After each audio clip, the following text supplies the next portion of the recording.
Kim, I'd like to get to a question. We'll first go to the one on the screen about Amari Carter. The targeting hit right about the goal line. I think the ball was coming loose before he made contact with the Virginia receiver. I can't remember which one it was. It wasn't Joe Reed.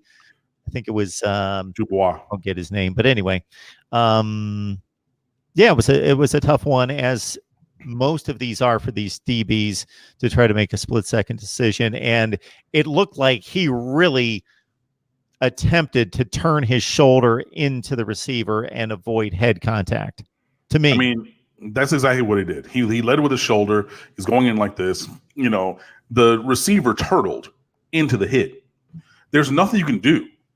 I mean, he went in through the midsection, and you see it, and it's absolutely clear.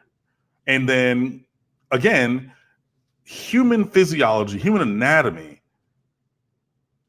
dictates that heads and shoulders are closely related. Like, look, you can see my shoulder is close to my head. That's just the way, you know, the head bone's next to the neck bone to the, like, I mean, everybody knows that song. It's not like, you know, his knee came up and hit him. Like, it's right here. It's a short distance. And he went in to make, I mean, just a Amari Carter standard hit. You've seen it from his high school highlights. You've seen it already here in Miami. He hits like a Mack truck. And that was in the opposite end zone. And we were down, and he hit him, and the whole stadium went, ooh. And I said, targeting. And everyone's like, no, that wasn't targeting. I said, they're going to call targeting. They're going to call it.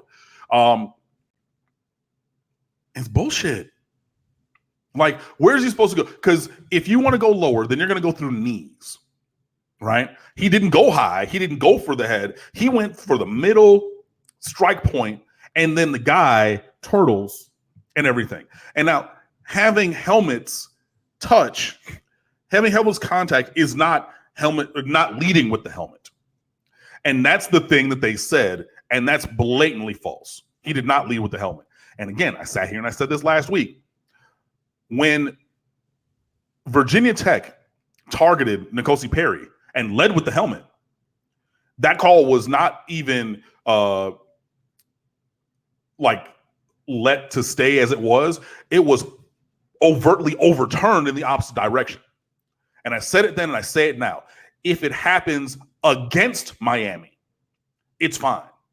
But if Miami incites that at a less egregious kind of way, that is what is upheld. And this has been seen time and time and time again. Even if you look back to the North Carolina game, if you look back to all these games, and again, within 1 week of each other.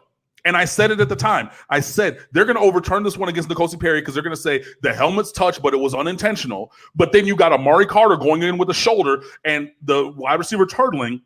So did their helmets touch? Yes. Did Amari Carter target and lead with his helmet? Absolutely not. So now you're going to want him to go through. You're going to want him to go through knees or ankles and try to injure somebody when his job as a single high safety, where the quarterback threw a hospital ball. He threw a post into a standing safety, a safety who's the biggest, baddest dude in the secondary, our hardest hitter. He threw a hospital ball directly at him and said, I hope that nothing bad happens. Come on, bro. Like, that was a terrible call. There's nothing else he could have done. He made an absolutely correct play. And I mean, these ACC refs, they continue to do this kind of a thing where if it's against Miami, it's okay. But if it's Miami doing it, even as a less egregious penalty, that's the one that gets called.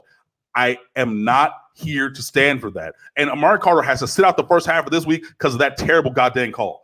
And y'all had me as the hype fan of the week at the game. And I'm really trying to be judicious on this YouTube channel and not use 4-letter words, but I'm very close to it right now because that's the nature of my dissatisfaction with this continued officiating that goes against the teams that I root for. And I'm not even going to get into the Monday Night Football game with the Detroit Lions. That's what came to mind when you were talking about that. So I allow the bad language to a certain extent. Yeah, YouTube jumps on me when there's too much. This would have been too much. It's amazing what their recordings pick up because, man, if somebody throws out an F word and I get a notification, there it goes. It happens all the time. The thing I will say, Cam, is I cannot refute what you're claiming, but I also don't know that it's justified. I don't know. I'm saying I don't know. I'm not saying I don't know, meaning I'm refuting or Right. You're not dubious. You're just like, I just don't know. Do we actually have every team? If every official was completely honest and objective in any possible way, they're still going to make bad calls. It's just a fast game, and they're going to make bad calls. Do right. we And know that's that they are making bad calls because of their disdain for Miami? Do we? It is really track this? Look, it's too consistent for it to be written off as happenstance at this point to me. It's happened too many times for it to not to be something larger than just coincidence. And I even said it in the stands. At first glance in real time, just because Amari Carter destroyed that guy, oh, you think, oh yeah, that has to be targeting. Because he hit, I mean, like a Mack truck, he hit him like a ton of bricks. But then you look at it, Reggie, get out of here. Brevin Jordan's the best tight end in America. Get out of here with this Kyle Pitts. Even though Kyle Pitts is very good, he's not as good as Brevin. He just happens to be 3.5 inches taller, but whatever. But on first glance, in real speed, real time, you can think, okay, that looks like, I mean, it was a car wreck. I can see why you would think that that's targeting. But upon review, like, it wasn't even that the play stood as called. Like, oh, it was inconclusive to disallow that, so we got to go with it. No, you said this call is confirmed as right and targeting. Get out of here. Get out of here.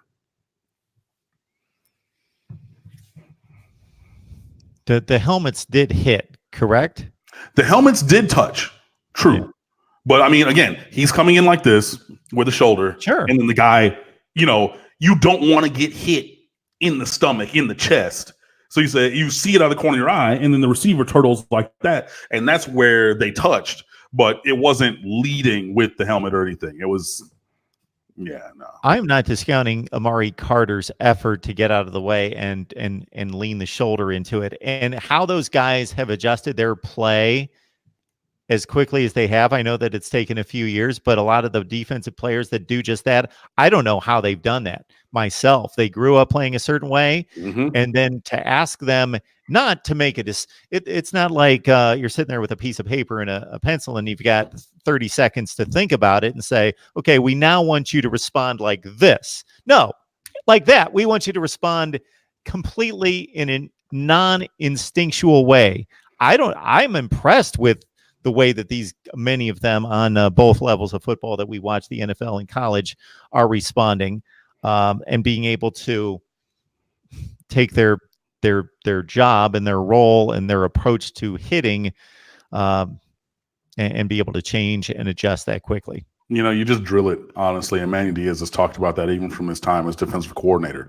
You just have a way that you go about things and you drill it into them, just like anything else. So you react to what you see and you go about it in that kind of a way. Like I said, it's terrible that, that call was upheld. I don't fault them for throwing the initial flag at full speed. It was terrible that call was upheld. It's terrible that Amari Carter has to miss the first half of this game against Georgia Tech.